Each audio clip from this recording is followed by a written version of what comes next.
Okay, well, let's go on ahead and get started then. I see we picked up 4 attendees. That's good. Like I said last time, if you have a video camera, it'd be great. Turn it on so we can get the feedback, so it doesn't feel like we're just talking to each other. Happy Thursday, everyone. Welcome to the second LeCat's REDCap Hour. It is Thursday. That's good news. And I will say that. Yes, thank you, Dave. Okay. So there we go. So just in case you didn't make it to our first REDCap Hour, my name is David Alexander. I'm the core director for the Cyberinfrastructure Enhancement core of the LeCat Center. And with me, I have the small REDCap knowledge. And with me is Daniel Lorio, who has the large REDCap knowledge. He is our REDCap administrator, and he's with me today. Let's roll it there. Say hello, Daniel. Hey, hello. Very good. Okay, and we'll have more with Daniel shortly. But today we've arranged some material for everyone. We're going to start off. We really need your feedback to shape this this REDCap Hour. We got some feedback from the first one, and we've taken that advice. We've also had a number of groups offer to present on things that they're doing with REDCap. So we would love to hear more about that. If you have a project that you're working on and you would like to present it, show and tell, show us what you're doing with it. We would love to see that, or a technique, anything really would be great content. We'd love to have that. Also, we did record the first REDCap Hour, and we're recording this one as well. And we'll make that available. We just haven't gotten it there yet, but we'll have that on the LeCat's, the PBRC/LeCat's YouTube video channel, and we'll make those available as well. So if you see something and we went through too quickly, you'd like to get back to it, you'll be able to do that with the video. And there's the link to give, that's actually a link to our REDCap instance to provide feedback. Again, we'd just love to hear from you. If there's something specifically you'd like us to cover, we're all open for ideas. Today I thought what we would do is show you a feature which I'm particularly fond of, called repeatable instruments. And then Daniel's going to take over and show you how to utilize REDCap libraries and import them into your project. And then we can open up the floor for Q&A. So again, really loose. If you have any questions, Amber helped me test out the chat. We have the chat working today. It didn't work in our first presentation. Go ahead and shoot us an IM if you need to, or just chime in. Again, let us know if there's anything that's not clear. Okay, so I'll kick out to REDCap and start by showing you repeatable instruments. Make sure my session's available. So what I've done to show you about repeatable instruments is just make a very simple project. If you're not familiar with repeatable instruments within REDCap, what it allows you to do is store data in such a way as to have a one-to-many relationship, something that in the past in REDCap you might have used just a single instrument to capture this data. For example, today what we'll talk about is the need to store data about an employee. So a single employee might have multiple or many skill sets. So what I've done is create some instruments to store employee data and skill set data. Before repeatable instruments, you might have stored this data in a single row. For example, employee data, and then skill set 1, skill set 2, skill set 3. And that will allow you to store the data. However, if an employee only has one skill set, then you've allocated more space than is needed for the record. Or if the employee has, say, 5 skills, they're unable to store all 5 because you've only allocated 3 skill set columns in the table.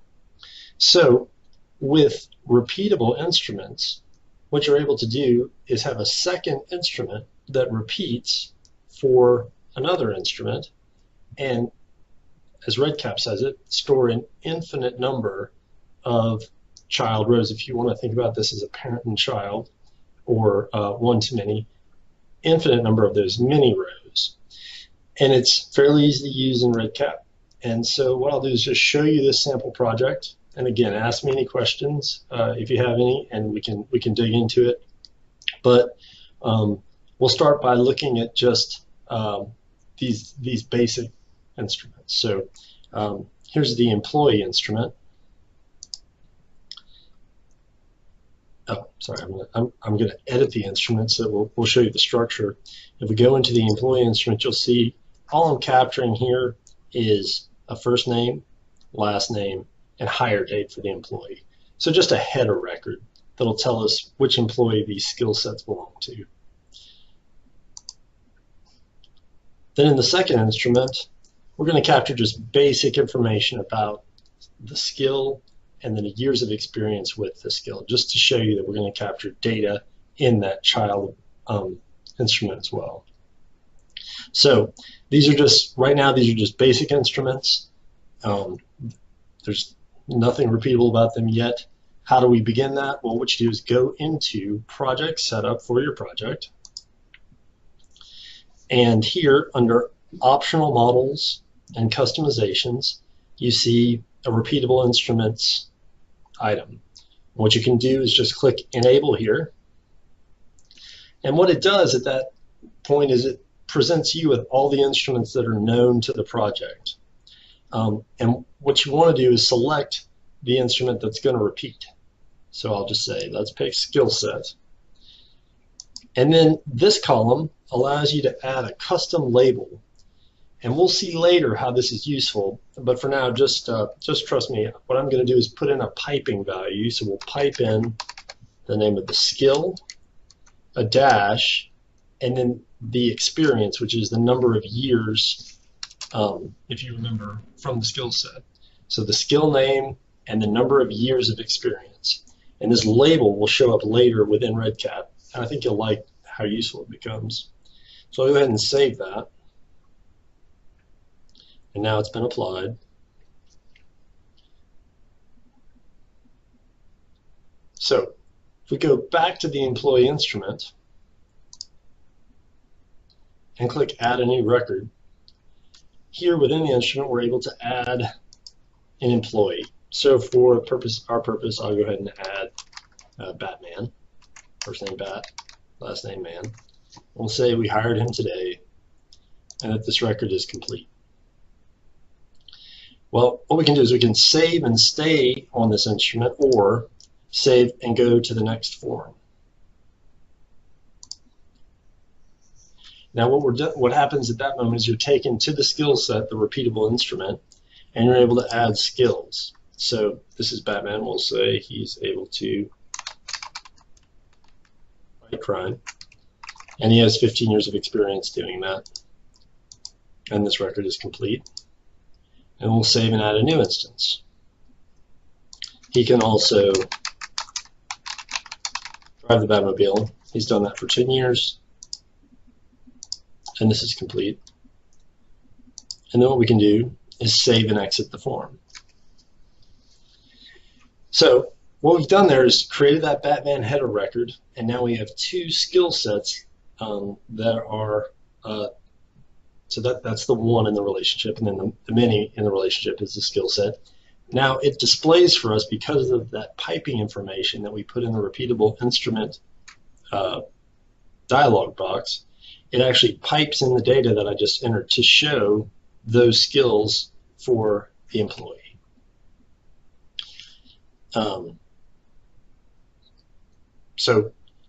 And then what you're able to do from here, we could add a new skill if we wanted to add a new skill, such as typing.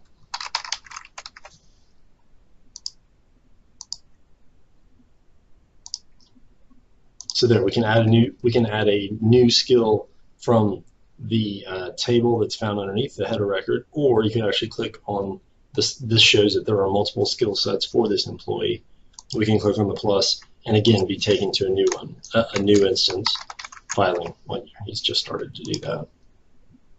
There, and so now we can see that the status of that record is incomplete. I didn't complete it upon entering. So this just gives you, and also what's new with this feature is that it shows the status is mixed, showing that there are some that are completed and some that are incomplete.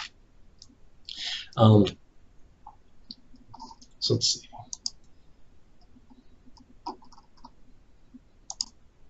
So that's the gist of how this can be done with an instrument, but it's also available as a survey. So in order to enable this as a survey, what we'll do is return back to project setup and enable survey use within the project here. Then, by going back to our instruments, now we can see that that these two instruments are now enabled as surveys, and the survey knows that it's a repeating instrument because it has a loop here that allows you to enter in multiple survey pages for that skill set as well.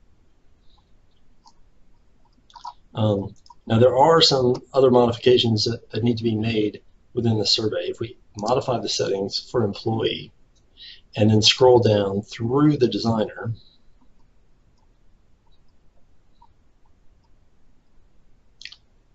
we'll want to make sure that this option is checked, which is auto continue to the next survey. So in this case, you've created that header record through the survey. Now continue forward to the next to the next survey, which is the skill set survey.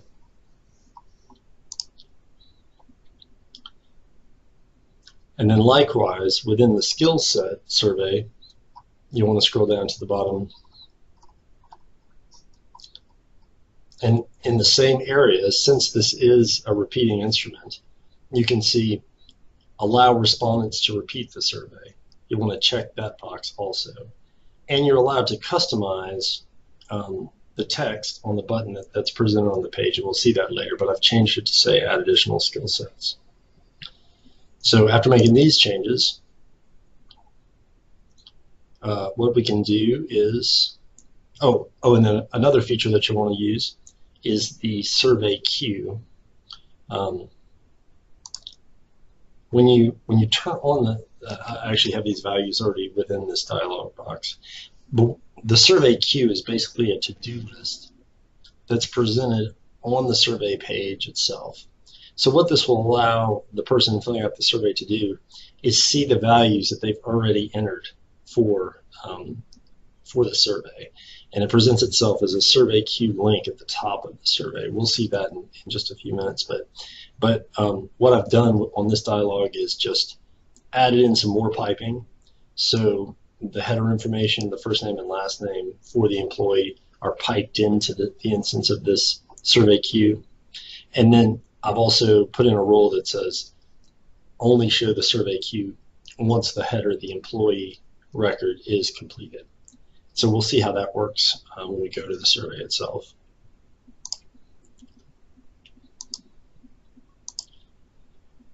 So let's see.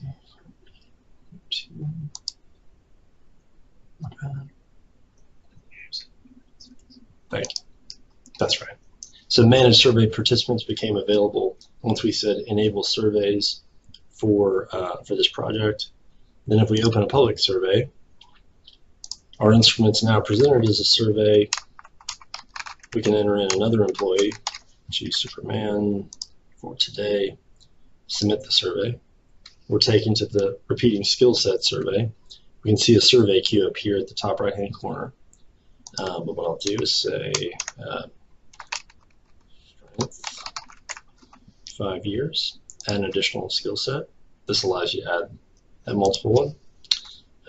Flight, 15 years, add an additional one. Vision, 10 years.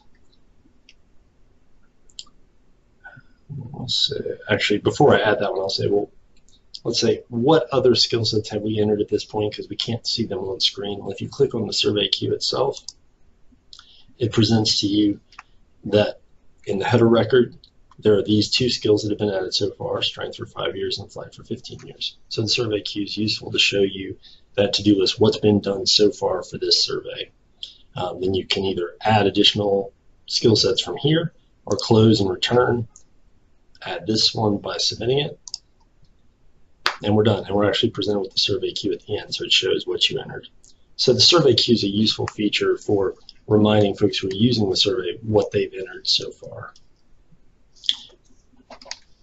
And if you accidentally clicked on submit too quickly, there's also a button to add additional skill sets if you needed to do that. So yeah, so you could actually come back in and add another typing 1 year and submit. Yeah. Now you have it complete, and you can close the survey. So, so I think that's a really useful feature to allow you to do these repeatable instruments. It's something that I saw was missing when I first started using REDCap, and I like it. But one question you might have is, how is this data presented? What does it look like in the underlying table? So if we go to the data exports, reports, and stats link, and then click on View Report, you'll see that what's shown is what's shown are the 2 header rows. So here's your Batman row as record ID number 1, and then Superman as record ID number 2. And then for each of those record IDs, you'll see child rows, so the exact same record ID, but then a different sequence number within repeat instance that shows the 4 skills that are associated with Batman. And likewise with Superman number 2, these are the record IDs for the repeated instances, and again, an incremented value within that set, 1 through 4, that show the values with Superman. So all the data is presented within one project, within one export, and then it would be up to you to group this data appropriately. The example that I showed employed a skill set as just 1 repeating instrument, but if you had, let's say, 3 or 4, 2, 3 or 4 repeating instruments, you could set up as many as you like underneath this. This layout that you're seeing here would just become more and more complex as more values were added down the matrix, right? So, so then it'd be up to you to organize and join that data appropriately to get it out. But this does present a really easy way to gather data that falls into a one-to-many relationship. And I think that's it. Are there any questions about repeating instruments? They're sort of new to me. I know Daniel's worked with them as well. So if you have any questions, let us know, or in the chat window, or through your mic. Either way.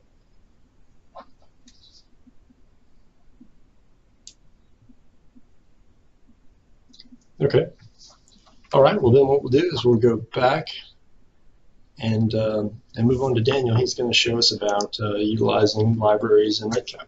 Before that, though, I do want to mention that you are able to do also repeatable events as well. We haven't covered that, but there is a video that goes into a lot of detail. If you have access to REDCap, or if you don't, you can still view those videos. The easy way to access those videos inside REDCap is actually going to the My Project. Go to the Training Videos page inside REDCap, and then you scroll down to the bottom where they have special features within REDCap projects, and you'll look for the repeatable instruments and events. It's a 33-minute long video, but it goes into a lot of detail regarding both repeating instruments and then also the events. So, and what I mean by events is like it's typically used for longitudinal projects where a participant might come in one day, so the initial visit, and then might follow up 30 30 days later, 60 days later, 90 days later, etc. And then say if you have an instrument that you want to get, like, I'm sorry, I can't remember. But anyway, one of those events, you can assign one of those events to actually be repeatable, so they can repeat it over and over and over again to an infinite number. So I still have a little bit to learning to do on that as well. Since I haven't really used it very often, but you can go there to get a lot more details.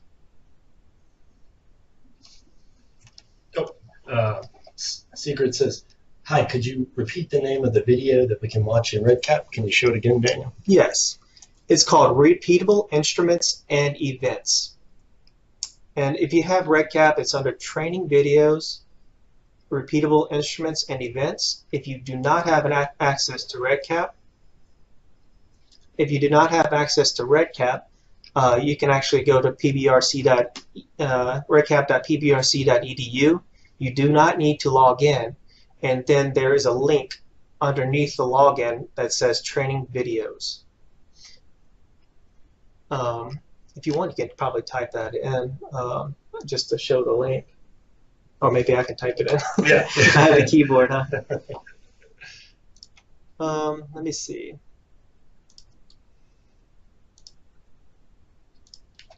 Let's see. I'll give a link to it. This is where I will be ending up anyway. So this website is called projectredcap.org. There are some resources here at the top, right, which I will copy and try to paste it for you guys.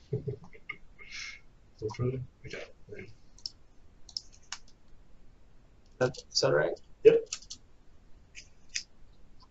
Then I'll go to the resources, videos, and here is the list of videos that we have under the training at PBRC in REDCap. So it'll be the special topics, and then it'll be the last one called Repeating Instruments and Events. And I'll go into a lot of details regarding that. So while I'm on here, on this page, there was, let's see.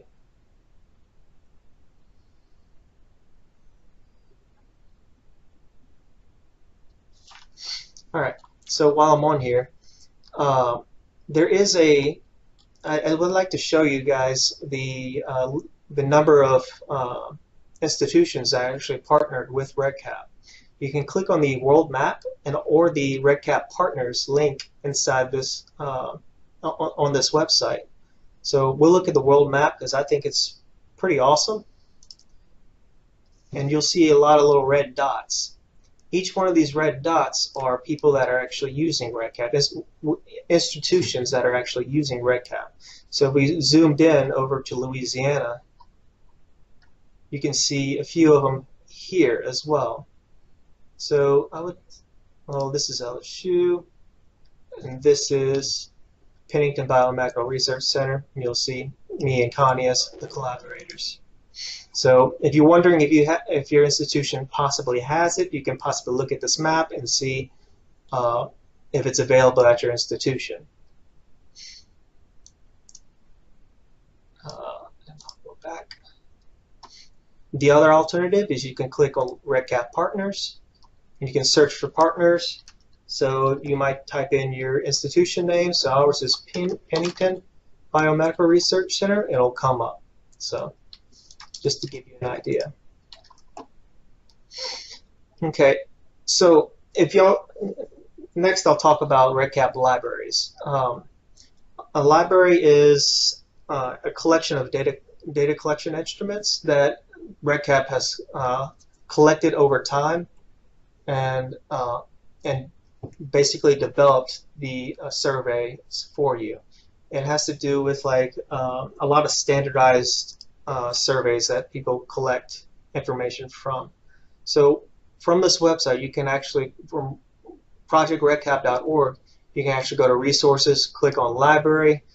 It'll show you some information about it. You can download the list of library instruments, meaning just all the titles of it. And if you prefer Excel, like it's a CSV file, but but you can look through all the instruments and see if anything rings a bell or if it actually fits your study. And the great thing about these having this library is that you share a lot of the variables and collection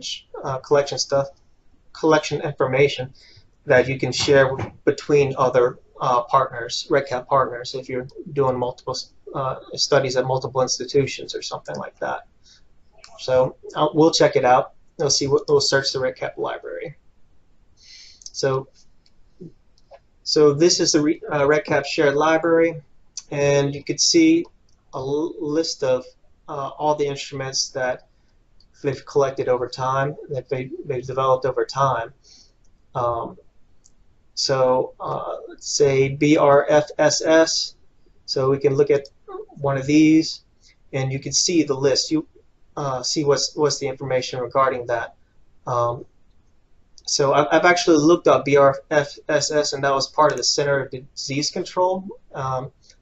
And you can see you can actually go to this website, cdc.gov/BRFSS, and you can see the physical PDF files of the questionnaires that they use. And typically, you must log in from REDCap to actually view the instrument or download it as a PDF or import it into REDCap. So I believe he's logged in, but we'll need to find a project. Can I use your test project? Sure. Yeah, that's fine. Okay. So what we'll do is we're back at David's test project, and we will import one of those instruments. So we're at the online designer right now, and you'll see the list of instruments that he just displayed. It's called with 2 instruments called employee and skill set, and we'll go ahead and import one of the instruments from the REDCap shared library. So click on that, and we're back at this page. So this one looks like a good one. It's titled For Testing and Demonstration Purposes Only. It's called the Nacho Craving Index Survey. Got a lot of downloads, so it's pretty nice. First we want to look at and see what it looks like when it's inside REDCap. So if you just click on, sorry, I went a little too quickly. If you clicked on View as Web Page there, a mode will pop up, and then you'll see a demo of the instrument. So have you ever eaten nachos? And this is a required value.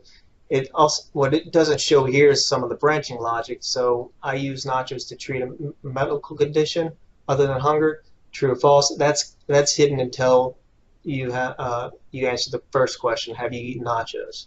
So some of the branching logic doesn't show up or work, but you get an overview of what it would look like once you import it. So, all right, that looks good. Another one, you could also view it as a PDF file.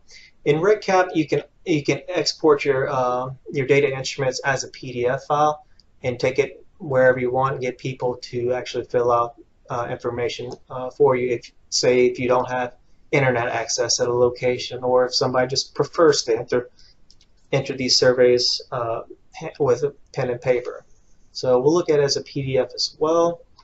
This pops up, a shared content agreement, gives you an idea of what kind of warranty that they provide and the license of it and stuff like that. So we'll agree with this, and then it'll show you the PDF file of what it would look like once you print it out and give it to a participant. So you'll see it from here, and so that looks good to me as well. So we can exit that. Oops, I think I exited the Oh, is it this one? Oh yeah, it was.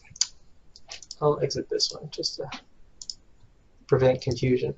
All right, we'll go ahead and import it into the REDCap project. So we'll go ahead and agree to this thing. It's the same thing that you saw earlier. And this is where you can rename your instrument. Nice. Say this is not necessary. I'll go ahead and delete that. Nacho Craven Index Survey looks good. So we can go ahead and add that to the collection of instruments. So return to previous page, and we got a new instrument. And you'll see that they have 17 fields available. You can enable it as a survey or delete it if you decided to go with something else. Copy it if you like the idea and just wanted to test it with different variables and didn't want to mess up the original, or you can rename it again. So I'll go into this. We'll go ahead and preview the survey. So it's, as you'll see, it looks very similar to what was shown before. So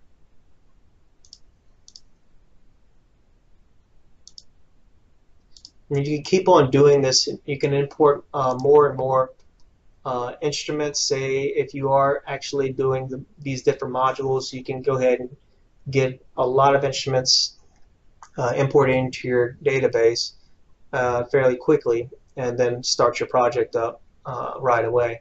And then the best thing about it is that a lot of these people who are using these instruments are using the same variables, so comparing it across different locations or different sites, if you are doing so, it makes it simple when comparing the data or importing data from another place into your database. So. All right. So is anyone free to share this way in the REDCap library, or do you submit it to share? I'm not exactly certain how it works. So I think people can, if they can request a validated instrument for inclusion through something called REDLoC, which is a REDCap Library Oversight Committee. Okay. And they'll review the relevance, the accuracy, the function, encoding, and all the copyright issues. And then you'll see this red star on it, and which indicates that it's been approved for the inclusion. There might be some instruments that are not has not been reviewed, and that might be due to other places, other institutions that might have shared it. But all of this is considered as is basis. So you just kind of need to be, even though you can download this and import it into your project, do test it out, do look over it, and make sure it actually works the way you expect it. So, yeah. Great. And they do also ask you, and I know there's a lot of citations, REDCap citation, there's a LCAT citation, but also there's another citation if you use the REDCap shared library. This is it right here. You can see it on the REDCap shared library main page, and they'll give you this boilerplate to include. So. Okay.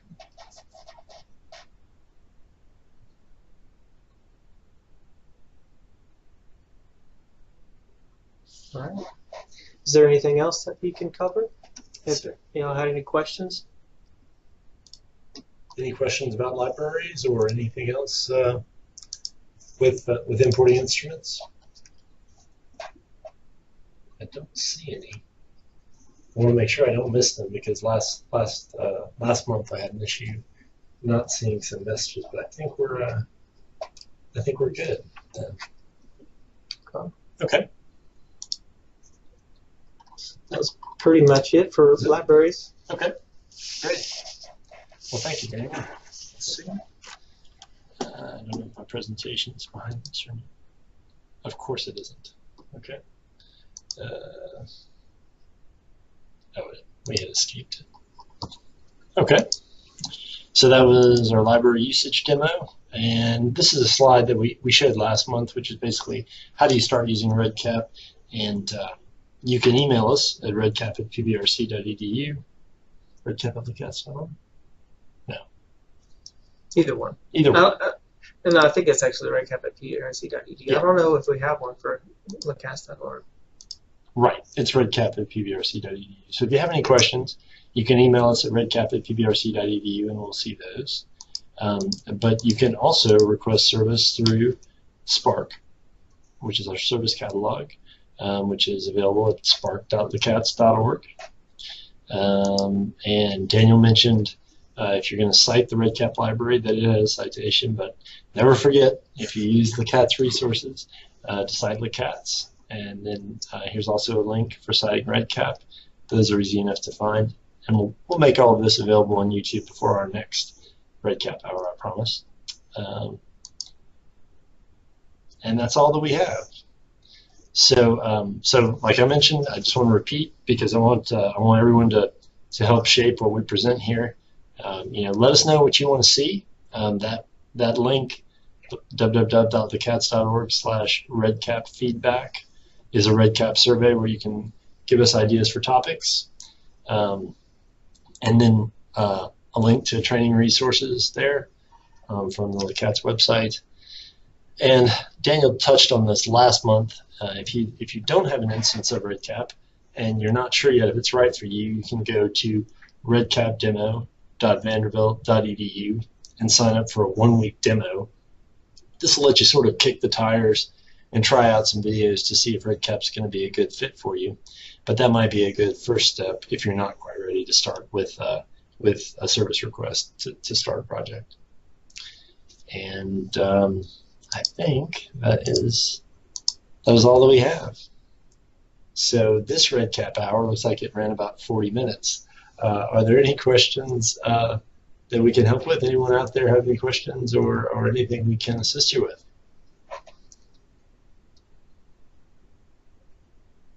Okay.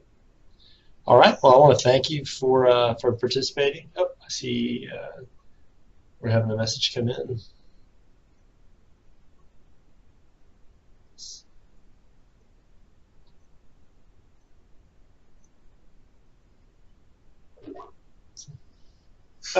Oh, you're welcome. Yeah, absolutely. And like I said, we're happy to cover any content that you'd like us to focus on. So just let us know from email or from our survey, and we're happy to tailor the presentation to you. So thanks again, and we'll see you late October. Appreciate it. Bye-bye. Thank you, everybody.